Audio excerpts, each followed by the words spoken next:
Human sa mangilngig nga disgrasya sa Sitio Agdao, Barangay Talos, Malungon, Sarangani Province, kaniadtong Hunyo 9 sa buntag. Mismo si Malungon Municipal Mayor Maria Teresa Constantino nagbutsyag nga giatiman nila ang tanang biktima gikan sa nahitabuan sa disgrasya padulong sa ospital hangtod nga sila nahatod sa ilang mga lugar sa North Cotabato. Kita tanan ang naghatod, nagpahiluna sa ilaha gikan sa place of accident, padulong sa ospital, padulong sa ilang mga panimalay sa uban nga munisipyo. Kaya ang naaksidente dili mga taga Malungon.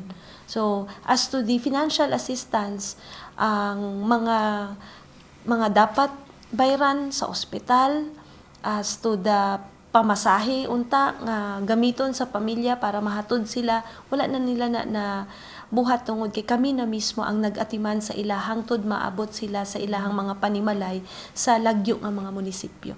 Sumala sa mayor, adunay mga road signages nga nakabutang sa highway sa Barangay Talos tungod gi-konsidera kini nga accident-prone area. Sagad matod pa sa mga mabangga sa lugar, dili taga Malungon kun dili gikan sa laing dapit. Ang national highway nato accident-prone jud siya tungod sa lapad na kaayo ang dalan and ang mga nagaagi kay national highway ta daghan jud kaayo ang moagi. Ang mga accidents actually dili gani po mga taga Malungon kundi ang mga gaagi lang sa atoa. Bisan pa man sa mga karatula nga atong ginabutang tungod sa mga ginatawag nato nga aksidente na adjay mga ingani nga panghitabo. Pero we consider vehicular accidents as one of the hazards sa Malungon because of the longest stretch of national highway. Kahibaluan sa maong insidente, duha ang patay nga pulos taga North Cotabato nga gikaangol usab sa napulo ka tawo.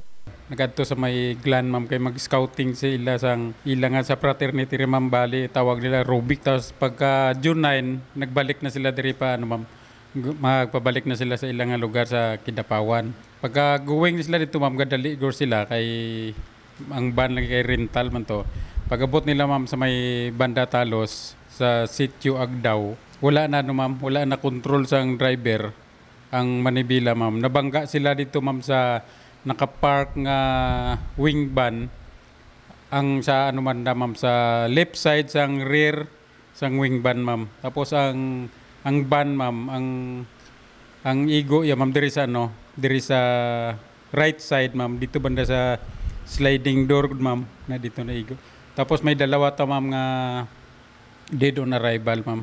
Base sa otoridad, posibleng nakainom ang driver, ingon man ang mga sakay sa van.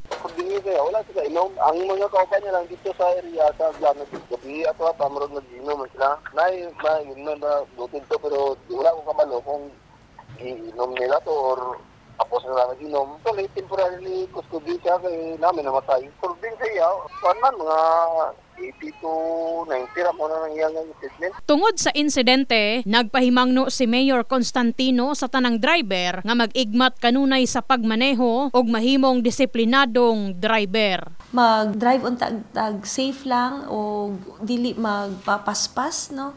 Ang mga signages sa kadalanan klaro man and ang disiplina unta sa mga drivers magpabilin gyud. In the heart of changing lives kini sa Brigada Enami Mugpon, Brigada News.